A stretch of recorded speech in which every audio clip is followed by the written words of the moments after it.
अक्सुरस बादशाह, जिसकी हुकूमत हिंदुस्तान से लेकर कोश तक थी। उन्हीं दिनों में जब बादशाह तख्त पर बैठा था, उसने अपने तमाम अमीरों, खुदाम, सूबे के रईसों और उमरा के लिए एक बड़ी ज़ियाफत का एहतमाम किया। मलका वश्ती ने भी औरतों के लिए शाही महल में, जो कि बादशाह अक्सुरियस का था, एक ज़ियाफत का एहतमाम किया। और 7वें दिन बादशाह ने अपने खिदमतगार ख्वाजा सराओं को हुक्म दिया कि वो मलका वश्ती को ताज पहनाकर बादशाह के हजूर लाएं, ताकि वो उसका हुस्न लोगों और रईसों को दिखाए, क्योंकि वो देखने में निहायत हसीन थी। लेकिन मलका वश्ती ने बादशाह के हुक्म को, जो कि ख्वाजा सराओं के जरिए पहुंचाया गया था, मानने से इनकार कर दिया। इस पर बादशाह सख्त गजबनाक हुआ। इस पर बादशाह ने अपने शाही दानिशमंदों के मशवरे से एक फरमान जारी किया। वो फरमान ये था कि मलका वश्ती कभी बादशाह अक्सुरियस के हजूर न आए और बादशाह उसकी शाही हैसियत किसी और को दे जो उससे बेहतर हो। तब बादशाह के खादमों ने, जो उसकी खिदमत करते थे, कहा बादशाह के लिए खूबसूरत और कमारी दोशीज़ाओं की तलाश की जाए और बादशाह सल्तनत के तमाम सूबों में अफसर मुकर्रर करे, ताकि वो तमाम खूबसूरत कमारी दोशीज़ों को इकट्ठा करके उन्हें शोशन के महल में औरतों के घर में ले आए और उसे हिजाई नामी ख्वाजा सरा के हवाले किया जाए, जो औरतों के घर में औरतों का मुहाफिज है और उनके संवारने के लिए ज़रूरी अशिया भी दी।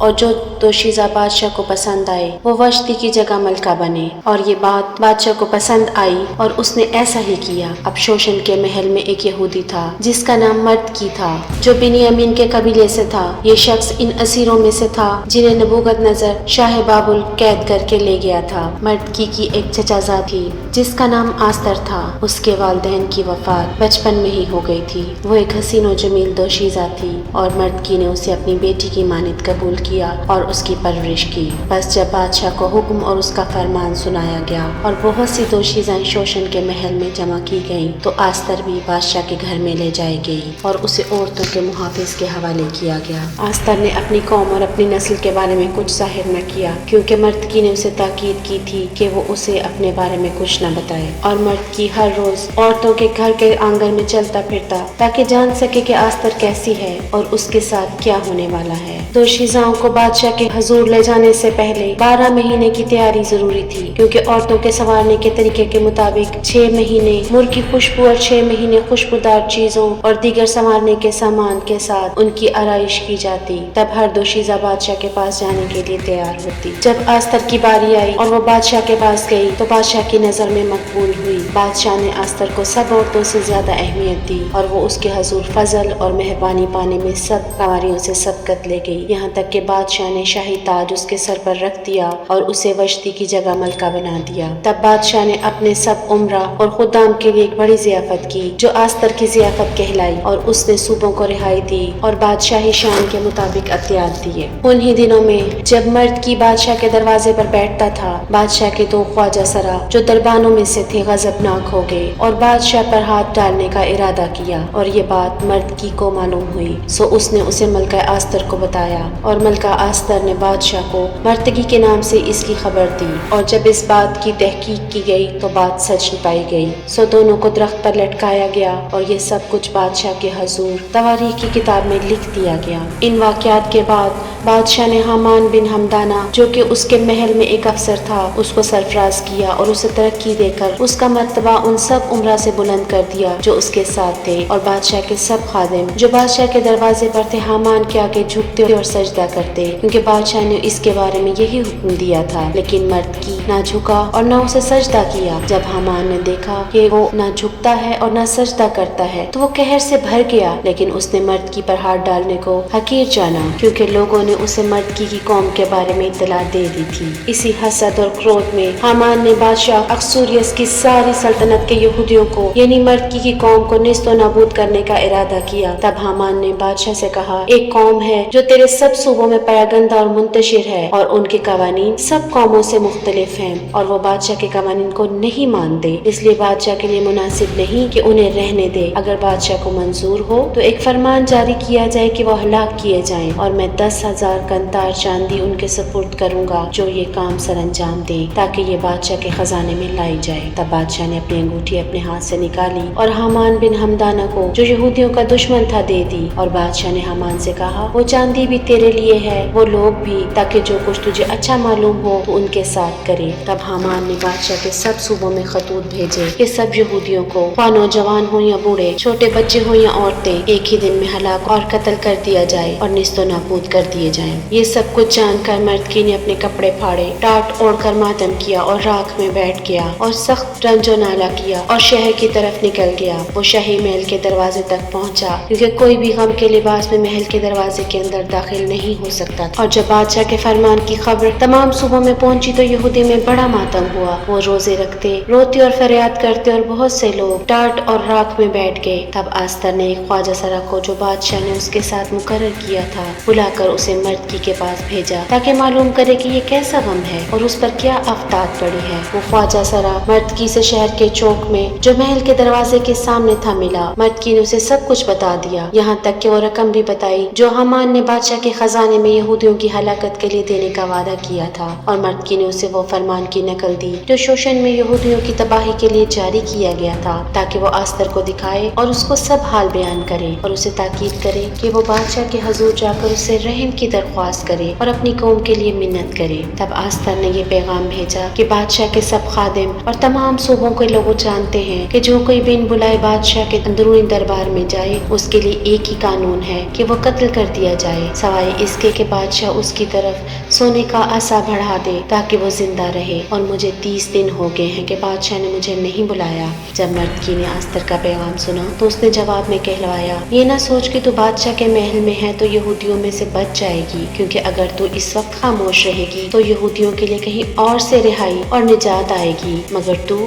اور تیرے باپ کا گھر برباد ہو جائے گا، اور کون جانتا ہے کہ شاید تو ایسے ہی وقت کے لیے ملکہ بنی ہے۔ تب آستر نے مردکی کو جواب بھیجا، جا شوشن کے سب یہودیوں کو جمع کر کے میرے لیے روزہ رکھو، 3 دن رات اور دن کچھ نہ کھاؤ نہ پیو، اور میں بھی اپنی خادماؤں کے ساتھ ایسا ہی کروں گی۔ تب میں بادشاہ کے پاس جاؤں گی، اگرچہ یہ قانون کے خلاف ہے، اور اگر میں ہلاک ہو جاؤں تو ہو جاؤں۔ چنانچہ مردکی نے جا کر وہ سب کچھ کیا جو آستر نے اسے حکم دیا تھا۔ 3 دن روزہ رکھنے کے بعد آستر نے اپنا شاہی لباس پہنا اور بادشاہ کے محل کے اندرونی صحن میں کھڑی ہو گئی جو محل کے سامنے تھا۔ بادشاہ اپنے تخت پر محل کے دروازے کے سامنے بیٹھا تھا، اور ایسا ہوا کہ جب بادشاہ نے ملکہ آستر کو صحن میں کھڑے دیکھا تو وہ اس کی نظروں میں مقبول ہوئی، اور بادشاہ نے اسے اپنے ہاتھ میں جو سنہری عصا تھا اسے آستر کی طرف بڑھایا، جو اس بات کی نشاندہی تھی کہ بادشاہ نے اسے قتل نہ کرنے کا فیصلہ کیا ہے۔ بس آستر آگے بڑھی اور عصا کی چوٹی کو چھوا۔ تب بادشاہ نے اس سے کہا، اے ملکہ آستر، تیری کیا خواہش ہے اور تیرا کیا مطالبہ ہے؟ آستر نے جواب دیا، اگر بادشاہ کو پسند آئے تو آج بادشاہ اور حامان میرے تیار کردہ ضیافت میں تشریف لائیں۔ تب بادشاہ نے کہا، حامان کو جلدی بلاؤ تاکہ وہ ویسا ہی کرے جیسا آستر نے کہا ہے۔ بس بادشاہ اور حامان اس ضیافت میں آئے جو آستر نے تیار کی تھی، اور بادشاہ نے ضیافت کے دوران آستر سے کہا، تیری اگر کوئی غرض ہے تو مجھے بتا، تجھے عطا کی جائے گی، خواہ تو آدھی سلطنت ہی کیوں نہ مانگے۔ تب آستر نے کہا، میری عرض